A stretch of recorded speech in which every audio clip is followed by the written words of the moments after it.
shit.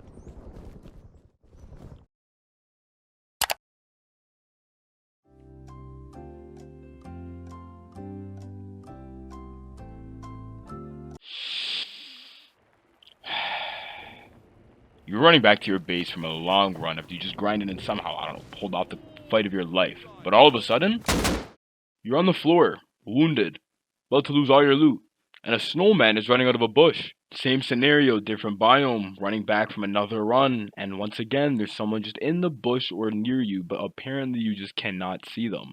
Now, yes, we're all aware that it's in the name and it's going to blend in with certain terrain. I mean, whiteout, it's going to blend in with everything white, so the snow. Forest raiders, it's literally in the name, and same thing with the desert one. We're also aware that a very minimal amount of players actually use this to their advantage in-game, and that it's only beneficial if you're in that specific environment. It's like he literally said it himself, like, barely any players use it, it only works if you're in a specific environment. On top of that, don't suck at the game, like, if they camouflage, it doesn't mean they're invincible, just kill them. Like, I could beat them easily, I don't know, who is this guy, what's his problem, what is he even talking about, I don't even know. It's interesting to me how in a game that's supposed to be a competitive type of shooter, why are there things that you could pay for that give you an advantage? And this is just one of the lesser ones, to be honest. If it wasn't already obvious that these items give an advantage over other players, when you take a look at both the Whiteout and the Forest Raider set, they both price around at least $20 minimum, and I think I'm missing pieces here. To put this into perspective, when the bombing kit hit the item workshop, I purchased it, and at the time I think it was a few dollars for each piece, and now they're selling for a few cents. Okay, fair, whatever, it's ugly, but I guess the gloves for the Forest Raider are really nice as they're selling for $11? But as I already stated before, these examples are just minor. How many of you knew there was an armor door in the game that allowed you to see through it without actually toggling the hatch? How many of you knew that there was a SAR skin that actually allowed you to see more when aiming in?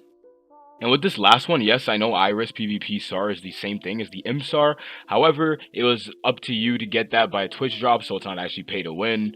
Rather than they just gave it out, it is what it is. Garage doors that let you see through things, especially in the heat of a raid, even that little bit of extra light for when it's dark and you can't actually see anything, is really useful.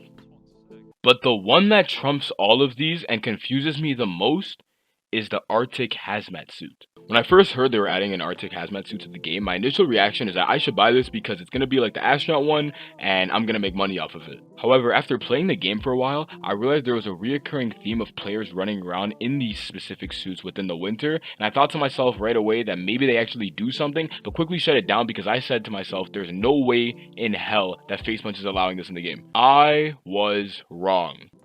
When you take a closer look at the other hazmat suit skins, none of them actually do anything. But when it comes to the Arctic one, for some reason, you gain 33% resistance to the cold. I don't get why it acts like a skin, but it's treated as a completely different item. You have to pay for the DLC first before you can actually obtain this. For those of you who've played Rust and understand how annoying it could be to live in the winter, having this Arctic hazmat suit eliminates this problem completely, and I don't understand why this was even added in the first place. Obviously, if you're good enough, you're not going to find this a problem because you're going to be killing the other players in the winter and taking their gear sets, or you're going to be getting enough animals to make sure that you can sustain your wipe regardless. The problem is not all players are good enough, so why not remove this dynamic by allowing everyone have to grind as opposed to releasing semi-pay-to-win items to make it easier to survive, you know, the main point of Rust.